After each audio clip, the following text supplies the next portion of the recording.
The implementation of the CHUH School District Mobile Learning will provide opportunities needed for students to meet the following goals: the development of 21st century skills that prepare students for the 21st century work and citizenship, and increase student engagement, leading to improved test scores.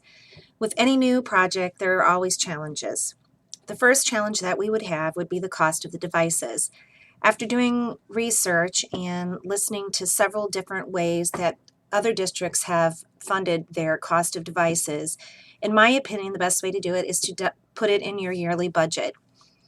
Technology needs to be budgeted and paid the same as an electric bill, the same as buying paper, the same as paying for consumables. It has to be something that's budgeted and paid for every year. We can't stay stagnant. One lump sum doesn't quite work out. Grants are wonderful, but when they run out, you have to fund your project in a different way. So, in my opinion, the best way to do it is to budget it. The second challenge we have is data connectivity. Right now in Cleveland Heights, there's plenty of Wi-Fi available. It seems that there's no problems when the kids use the laptops or the iPads. The fourth and fifth graders have Macs, and they don't seem to have any problem with that.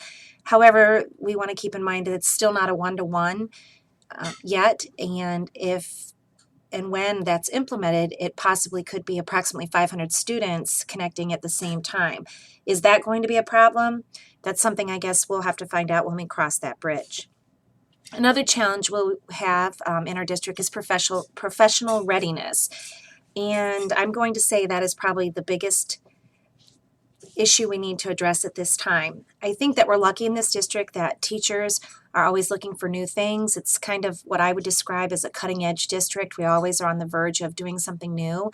But we have the technology available right now. We have iPads, we have laptops, we have the MacBooks, but there hasn't been much support for teachers at all. The teachers that are using them the most are the teachers that already use them at home, or they've taken classes on their own, or they've just researched and found a way to implement them in their classroom. This is unfortunate because I think most teachers are excited about the technology that's available and they want to use them in their classroom, but they feel a little bit tied by what they're able to do with them. The other part of the professional readiness, and I'll speak more to this later, is that with the support, there's no one to be a safety net. Teachers are afraid to try out new things because if they make a mistake or they get stuck and they can't go back to where they were or something doesn't work, there's nobody to help them. If equipment physically, the hardware fails, it's a long time before someone can get into the building and help you out. So this is something that I think we need to put a star by and really look into before we go ahead and we try to implement the mobile learning. I put my little cartoon here, I think I can, I think I can. And as a district, I want us to believe that we think we can, we think we can. I know we can. It is an uphill climb. It's frustrating. There's times when you just want to throw it all away and stop thinking about it. But I know we can do it, and we have to keep that right frame of mind. There are a lot of advantages to the cloud-based computing, and some of those advantages are that the cloud-based learning and with the mobile devices, that they can be accessed from any computer or device. So that can be at school, it can be at home, it can be a laptop, it can be an iPhone, it can be on all of them. Another great thing about the mobile learning is that it requires minimal IT support and management, which comes down to dollars and savings. Another thing is that the mobile learning or the cloud-based learning can provide access to parents and educators as well as the students, and parents like that aspect of it as well. And they're also flexible. This is one of my favorite things that I didn't think about till I did the research, but it's easy to build a program that's appropriate for your building, for your district, for a grade level. The apps are easy to add. The apps are easy to take off. There's so many available out there. You can really specialize a menu or a program for exactly how you need it. It's constantly updated. When you looked at the short video, 4,000 new books are published daily. So think about the books that we have now in our textbook series that are out of date. You wouldn't have that problem anymore, and things wouldn't be out of date because they're constantly renewed and updated. The next thing about cost is that new technology isn't expensive to try. There's different products available. Companies want you to try their their products. So to add them and take them away if they work or they don't work is not as expensive as buying a textbook series that doesn't really fit the needs that you have. There's less paper consumption. There's some pencil and paper replacement. I don't ever want everyone to believe that there won't be any paper or pencil, or no need for workbooks, or no need for any writing. There's also the advantage that there's no need to update textbooks. I think that's a major purchase every year or every couple years. And again, when you're not purchasing the textbooks, you don't have to worry about things becoming outdated. Some other advantages, we have a lot of intervention in place in our district for students that are working below grade level, but sometimes the enrichment students get overlooked, or they work on their own a lot. Here is another opportunity: online classes for the students that are achieving, activities and collaboration with other students in other buildings in the district or around the world. It also reduces the direct instruction. They talk a lot about the flipped classroom, where students are learning on their own and then bringing it to you and basing that inquiry-based learning. And another advantage is it's authentic and the content is current. So who's going to benefit from the mobile learning? Well, of course, the students will, the teachers will, the parents are going to benefit, and the local industry who employ our students, and our students who come out of our school district prepared to work in a global society. The students that choose to go into college are well prepared. They are equal to their peers. We hope that they're above their peers. Some of the things that we were looking at, that I was looking at while creating this convincing PowerPoint for you. The mobile devices. There's the question of, should the school provide them? There's the question of bring your own device in. In this district, it seems that there's such a huge gap in the economic backgrounds of students that the way that this would probably work the best would be if the district provides the devices. The choice of devices, the choice of networks, and the choice of digital resources can be decided on by a committee that's involved or comprised of everyone that's a stakeholder. Some of the districts that I read about used a market study to identify 2 devices that met the district goals for kindergarten through 5th grade. This will come up again in another slide, but we cannot base our program on what another district has done. We have to make it very clear what we want to accomplish, and then we have to find devices that will meet those goals. There's lots of cool devices out there that do a lot of cool things, but we want something that's going to help us, which is use technology skills in the 21st century, prepare for that global market that we're going to become a part of as our students grow and graduate. And we also want our test scores to improve. We have to always keep this in mind. We can't lose our way and lose our focus on that. The devices will have to be used in the classroom only. Unfortunately, University Heights has already tried this out, letting students take their devices home. It wasn't all that successful because of things being stolen. So the devices will have to be used in the classroom. But because it's cloud learning, if a student does have a device at home or they're able to visit the library, they'll be able to access all of the things that they've done in school. So this is another positive thing. The number and choice of classrooms, schools' grades to participate should be on a volunteer basis for the pilot. When we were to adopt a new math series, we had each school look at a different math program that we were considering and actually try it out in their classroom with their students. I think this was a very smart idea that we should also do this with the technology.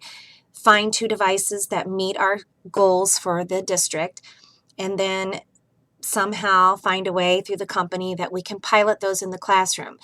And instead of just meeting at the end of the year, I think that each week each month, the teacher should get together and say, here's what I find is working for my class. Here's what I wanted to do, but I wasn't able to do. Here's what this device can do. Did you know that? Communication is really important so that we can figure out what is truly best for our district.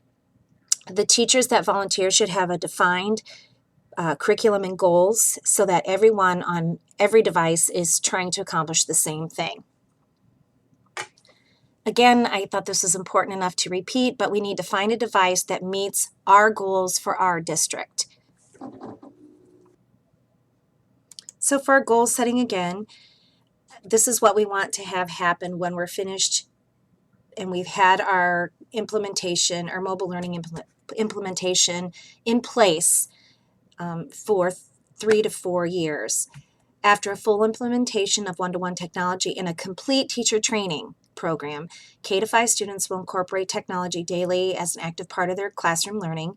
And by using this technology daily, we'll see scores that are measured and increase over a 5-year period.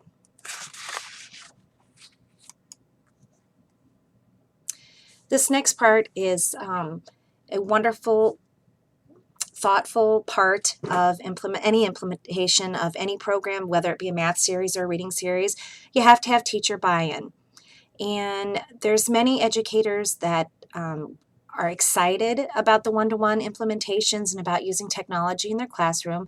But like everything, change is hard and not everyone accepts it. So what I think is needed is some strong leadership and formal professional development. And I think that we have lots of natural-born leaders in our district and in each building. And there's lots of people who want to learn more. And I think we should tap into that resource. And I think we should use that teachers teaching teachers model. There's time during our day that we can share and do these things. We have monthly staff meetings. We have TBTs that we meet with our grade levels once a week that we could use time for this. There are plenty of passionate educators that are willing to share their skills. Perhaps you could have some responsibilities taken away from those teachers so that they're able to help some other teachers and take on this responsibility of training the other teachers. Most importantly, though, and you have to give the teachers time and you have to support them. And for anything to be effective, you can't throw a teacher in there, you have to support them. Let's look to the future. Presently in our district, in the high school, there's one-to-one laptops, and in 4th and 5th grade, in junior high, there's also a one-to-one, and in 4th and 5th grade, there's a one-to-one MacBook. We have devices in our elementary buildings. There are 30 iPads that are available for all of K to 3, and there's about 15 laptops per floor for kindergarten to 3rd grade to share. So it's trickling down the one-to-one. So it's important that we do our research and our planning now so that when the money is allotted to purchase these devices, we are prepared to go. We don't want to be panicked when the time comes. So this is my big proposal that I'd like to have. I would like to create a technology facilitator position for each building. The responsibilities are listed here, but they would teach students once a week, like a special teacher for gym or music or art, and they would focus on the academic content standards. They would also provide support for teachers on the times that they're not teaching and work with them for their projects and provide monthly professional development. They would also be the go-to immediate problem-solving person for the building regarding the mobile devices or any other technology support. They would take on the responsibility for media and communication for the school.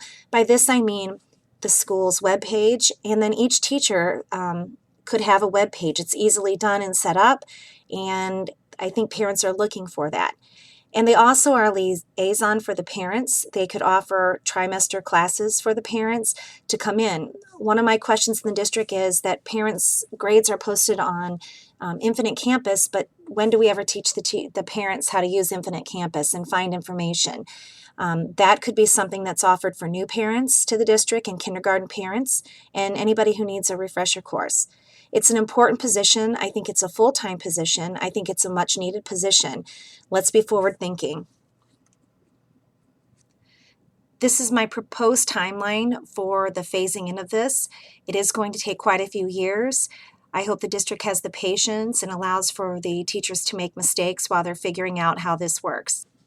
The 3 questions we need to ask are the 3 goals that we had at the beginning. Is the mobile learning improving the student test scores? Is the mobile learning helping students to compete in a global society. And number 3, that we need to evaluate, are there any unexpected learning outcomes that were a result